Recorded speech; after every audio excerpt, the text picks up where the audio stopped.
Good day. Dan Davis, ADK Wealth Advisory Group, co-founder and president. Thanking you for joining us today. Purpose of our video today really is the financial planning category classified as protection planning.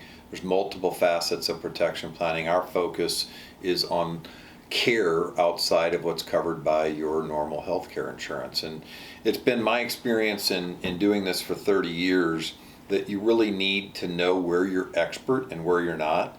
And this is a category that I do not consider myself expert. So I've invited Brant Steck, certified financial planner, vice president over at Brokerage Unlimited, who we partner with in our protection planning needs, to come speak with us. Thanks for joining us today. Thank you for having me. Yeah, you're very welcome. The design today is really start off with telling you guys some stories, some of which you've already heard me talk about, but then to really dig into Brant's expertise and edify you on some things that I'd like you to give some thought to. So the first story I'm really thought of is there was a client of mine at the time, believe it or not, I was about 21, 22 years old, so call it 1988. And he was the first client of mine that bought a nursing home policy. And it's what you classify as the traditional policies. It was like buying term life insurance. You use it or lose it. And literally he used it, and he used it for a decade. He went into a nursing home for cognitive impairment. I want to say it was dementia. And like I said, he was in there for a decade. He went in there strong, healthy, physically, but not mentally. Had they not had that policy, the choices that they would have had to made would have been very draconian. They went into retirement in great shape. They finished his life in great shape, and his wife's still alive and doing well. So that's a story that turned out really well, other than the fact that he had to go in a nursing home. I've had other scenarios, like I just went to a funeral literally today for my Aunt Kay. And Aunt Kay had quite a nest egg, and the last conversation was if she's in the nursing home much longer, her brother and her daughter are going to have to start bucking up to pay because she was going to run out of money. Now, I don't know if she heard the conversation or what, but it was a blessing that she passed away and they didn't have to go and tap those other resources. But I can tell you, the fear of God was in both of my other relatives. So hopefully it would be that none of you go in a nursing home, but that's not what the statistics show. Brant, could you tell us a little bit about the statistics of what you see with the baby boom? Yeah, the reality is that between now and the year 2030, 10,000 baby boomers are going to turn age 65 per day. And 7 out of 10 of individuals who are over age 65 are going to need some level of care. It's one of the biggest risks to any portfolio is the risk of just what you described, the risk of longevity. Everyone wants to grow to an old age, but nobody wants to be old. And Right. it's one of those things people don't like to think about. I don't like to think about needing care and not being able to care for myself. And for that reason, a lot of people are underinsured. I don't like to talk to my spouse about it. I don't even talk to my financial advisor about it. Right. But it's one of those things that you really have to address because insurance can make a huge difference. No doubt. My experience in these conversations is that I'll bring it up, and probably 90% of the time I have this conversation, people will tell me, I've never seen someone in a nursing home and I'm just going to live with the risk. And so then I delve into that a little bit deeper and say, well, if you live with the risk and you have to go in a nursing home or you need care at home, which is what most people prefer, how are you going to pay for it? And I would say it sort of reminds me of the ostrich sort of burying his head. It's just like, we hope it's going to go away. And what I hope to be able to do is to let you know, one, I hope you don't need this. But two, if you do, you have to have planned and thought this through really, really well. Today I was in a conversation with a client, and the client had just gotten home from a nursing home. His daughter would say that he still should be in the nursing home, but he went in there like a caged animal and literally just wasn't willing to stay there. And every excuse you could possibly imagine. Finally, he lost like 100 pounds. And his point was the food stinks here, and the family took him home, and they're just not sure how it's going to play out. they have enough assets where they probably can take care of it for a while, but not indefinitely. So tell me a little bit, Brant, about what kind of policies you see that work and why they work and stuff like that for people who do buy into the fact that they need some coverage. Yeah.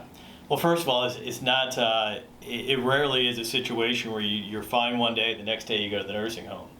No, there is going to be a significant level of care at home before somebody ends up in the nursing home. Statistically, that care is most likely going to be taken care of by the family. The female spouse is most commonly going to provide care first, commonly because the male spouse is older and the male spouse is statistically likely to need care first. And after her is, again, statistically speaking, the oldest female child. And so what does that care look like? Well, most of the time, it's more than 24 hours a week, and most of the time it goes for beyond a year. So I think a lot of people think, well, I love mom and dad. They did everything for me in my life. I would do anything to help provide them care. But what does that mean when your kid's providing you care for 24 hours or more per week? It means it's difficult for them to maintain employment. It's financially a hardship for them. They're coming over and doing dishes and laundry and things like that affects their marital relationship, the relationship that they have with their kids. And all of a sudden, your dynamic with your kids changes, and they're no longer coming over to visit you because they want to see you. They're visiting you because they have to take care of you. Right. And that changes everything. And when I talk to most people about long-term care insurance, it's about protecting assets, absolutely. But it's also about not wanting to become a burden to your children. Now, you mentioned earlier, 1988, you sold your first long-term care insurance policy. That was sort of in the infancy of long-term care insurance. A lot of times, long-term care insurance gets lumped in with life insurance, and there's a lot of similarities, but long-term care insurance is still kind of in its infancy, at least in the 80s. Life insurance has been around for hundreds of years. Right. So a lot of the plans that got a lot of negative press are traditional long-term care insurance plans that didn't have a fixed premium. So when you see people that say, well, I've had a lot of premium increases, I'm on a fixed income, I wasn't expecting this, I'm getting a 40% increase this year and 40% next year. Number one, a lot of the times those plans are still very competitively priced. I don't think we've ever recommended anybody replace a long-term care insurance plan. But the plans today are much more fruitful. The vast majority of plans today are what we call hybrid plans. They're life insurance policies with a long-term care insurance rider. Now, I hate describing it that way because it sounds like the client's purchasing a life insurance policy and just tacking on the long-term care. No, the driving force in that purchase is the robust long-term care benefits. Those plans provide a large long-term care pool that's fully guaranteed by contract, a guaranteed premium that can never increase. They can pay in a single premium, they can do 5 or 10 payments, or they can pay their whole life. They have a death benefit, and they have return of premium options. So the easiest way to think about it is, if you live, there's a big pool of long-term care money that grows at a guaranteed compound inflation rate. There's a death benefit that's payable, and there's return of premium. So if the client decides, you know what, I just want to surrender and break glass, then you can surrender the plan, get your premium back, and move on to something else and be no worse for the wear. Those plans today have strongly overtaken the traditional market, and for good reason. What do you think about pros and cons of the hybrid, so that if someone's looking at a policy and doesn't want to go into fine print, when you take a look at it from a consumer's perspective, what do you think of the pros and cons? Number one thing with anything related to insurance is know what is guaranteed by contract. In the life insurance long-term care space, there's a lot of projected values. Projected means not guaranteed, and if you look at the page, it's going to say not guaranteed on it. Right. And for some reason, that's missed by a lot of people. There are some hybrid plans that are not fully guaranteed. So the client could go on claim, and as soon as they're off claim, the policy could lapse. So you want to be sure that you understand what kind of contractual guarantees you have in the plan to make sure that it's doing what it's supposed to, transfer risk from you onto the insurance company. The last thing you want to do is pay premium dollars and not see the benefits. Yeah, I remember when I was in that early infancy stage, I was just presented a long-term care proposal to a prospective client, and that night on 60 Minutes, they had this guy in a Jaguar, and he had the long-term care insurance company that never paid a claim to anyone, just collected premiums. And so I had to deal with that kind of stuff. It doesn't seem like it's quite that wild, wild west anymore, but still a scenario where you're saying you make sure you know what's guaranteed and what's know it's guaranteed. And if you purchase a traditional plan, the pros with the traditional plans are they're less expensive initially. Yeah. So, the major con of hybrid plans are because they're full of guarantees, you have a lot of confidence, and the insurance company has a lot of confidence you're going to use it. It means they're more expensive. The traditional plans are less expensive. We always recommend, if you look at a traditional plan, prepare for a 25% or so increase every 4 or 5 years and kind of work that into your budget. It will be a lower cost. But no, it's not wild, wild west. There are A+ rated companies that are still issuing them, but there's just relatively few of them. Could you speak to the concept of a waiting period? Yeah. Waiting period is also known as an elimination period in long-term care insurance. It's essentially like a car insurance deductible. So if I have collision coverage on my vehicle, if I get in an accident and it's my fault and I have a $500 deductible, I'm responsible for the first $500, and then the insurance company kicks in. Now, I could choose to have a $1,000 deductible, and I'll reduce my premium because I'm taking on more risk, or I could decide to have a no deductible, and then I'm going to pay a lot more because I'm taking on, or because the insurance company is taking on more risk. The elimination period with long-term care insurance is very similar. A lot of plans will allow you to select your elimination period, so you can have a 90-day elimination period, which is very common. Those are the days that you're paying for care by yourself before the insurance company kicks in. Some carriers allow up to 365 days, so you're taking on a lot more risk as an individual, but it'll reduce your premium. And some will have a 30-day elimination where you're really not taking on much risk at all, just 30 days, and that's going to drive the premium up.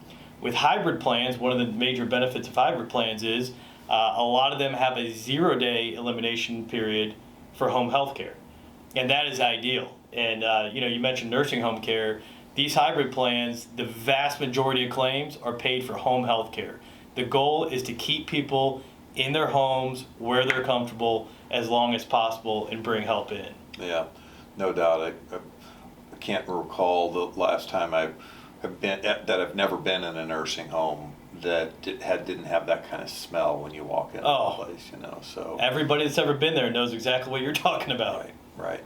If you were going to sort of wrap things up and you were talking to people who don't have policies right now, what would be your key sort of bugle call? I would say that time is not on your side. Aging alone makes long-term care insurance more expensive, and the products in the pricing have increased in the low interest rate environment. Low interest rates mean it's harder for insurance companies to make money. One of the difficult things about long-term care insurance, in my experience, is a lot of times people start seeking it out when they fear they're going to need it. They've had some sort of conversation with their doctor, or they've gotten some sort of diagnosis, and they think, I need to do something to plan against this. And with long-term care insurance underwriting, you're kind of in or you're out.